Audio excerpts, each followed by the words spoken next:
Capital TV Bihar के special show Bihar के चौसर में और मैं हूं आपके साथ आत्मजा। देखिए, राजनीतिक रणनीतिकार प्रशांत किशोर ने बिहार के राजनीतिक दलों की टेंशन बढ़ा दी है। जी हां, वे पहले भी कह चुके हैं कि जन सुराज की जमीनी हकीकत जानने के बाद बिहार और दिल्ली के नेताओं के पैरों तले जमीन खिसक जाएगी। अब उनकी पार्टी का लॉन्चिंग डेट भी फाइनल हो चुका है। 2 अक्टूबर 2024 को वह विधिवत राजनीतिक दल का ऐलान करेंगे। उससे पहले बिहार का सियासी पाढ़ा चढ़ गया है। हाल ही में इसकी घोषणा करते हुए जनसुराज के संयोजक ने कहा कि वह पार्टी के मामलों को संभालने के लिए 21 नेताओं का एक पैनल गठित करने पर विचार कर रहे हैं और अगले वर्ष होने वाले विधानसभा चुनाव में बिहार की सभी 243 सीटों पर चुनाव लड़ेंगे। 2021 के पश्चिम बंगाल विधानसभा चुनाव में ममता बनर्जी की तृणमूल कांग्रेस को भारी जीत दिलाने के तुरंत बाद प्रशांत किशोर ने घोषणा करी थी कि वह राजनीतिक रणनीति बनाने से दूर हो रहे हैं और राजनीति में औपचारिक रूप से उतरने से पहले 2 अक्टूबर 2022 से शुरू होने वाली यात्रा में पूरे बिहार का दौरा करेंगे। पश्चिमी चंपारण से जनसुराज यात्रा शुरू करने के बाद से प्रशांत किशोर का दावा है कि उन्होंने 5000 किलोमीटर से ज्यादा की यात्रा करी है, 14 जिलों से पैदल यात्रा की और 10 किलोमीटर कार से तय किए। उनके समर्थकों का कहना है कि उन्होंने इस यात्रा से प्रेरणा लेकर सामाजिक और क्षेत्रीय संरचना को ध्यान में रखते हुए जमीनी स्तर के नेताओं का एक समूह बनाया है।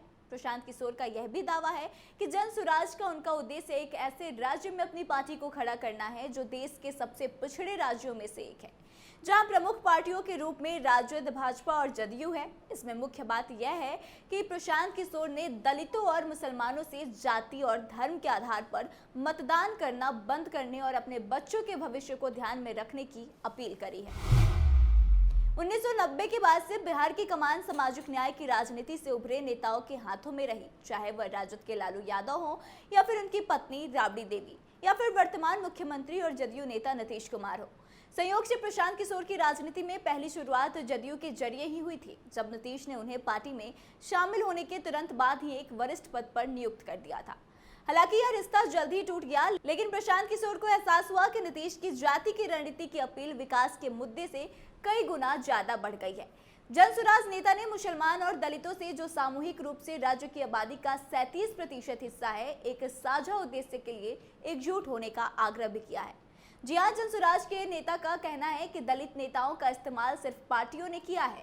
दलित वोट फिलहाल बिखरे हुए हैं क्योंकि चिराग पासवान और जीतन मांझी जैसे अलग अलग नेता हैं। राज्य के इतिहास में 3 दलित मुख्यमंत्री भोला पासवान शास्त्री, राम सुंदर दास और मांझी अधिकार रखने वाले व्यक्ति से ज्यादा जगह बनाने वाले थे। एक अन्य नेता का यह भी मानना है कि जनसुराज सभी पार्टियों से समान दूरी बनाए रखेगा। हम अपने कामों में लोगों को समझाना चाहते हैं कि उनके लिए क्या प्रायोरिटी है। तो देखिए, यह जो बातें हैं जो नेता के द्वारा जनसुराज की कही गई है, वह जनसुराज पार्टी के लक्ष्य को बताती है। और जब से प्रशांत किशोर ने इस बात का ऐलान किया है कि अब वह आधिकारिक रूप पे आके 2 अक्टूबर को अपनी पार्टी का ऐलान करेंगे और उन्होंने बताया है कि वो किसको टिकट देंगे, दलितों को, वंचितों को, कौन उनका टारगेट है। इसके बाद से कहीं ना कहीं लालू प्रसाद यादव और नीतीश कुमार की नींद उड़ गई है। और ऐसा हम इसलिए कह रहे हैं क्योंकि पिछले दिनों जिस तरह से राजद की तरफ से आधिकारिक तौर पर लेटर जारी करके अपने अधिकारियों को चेतावनी दी गई थी, उससे यह बात तो साबित होती है कि कहीं ना कहीं जो बड़ी पार्टियां हैं, चाहे वो क्षेत्रीय पार्टियां हो या फिर राष्ट्रीय पार्टियां, सबकी चिंता अब बढ़ गई है कि शायद आने वाले विधानसभा चुनाव में प्रशांत किशोर लोगों को कड़ी टक्कर दे सकते हैं, जिसका नुकसान सीधे सीधे इन्हें उठाना पड़ेगा।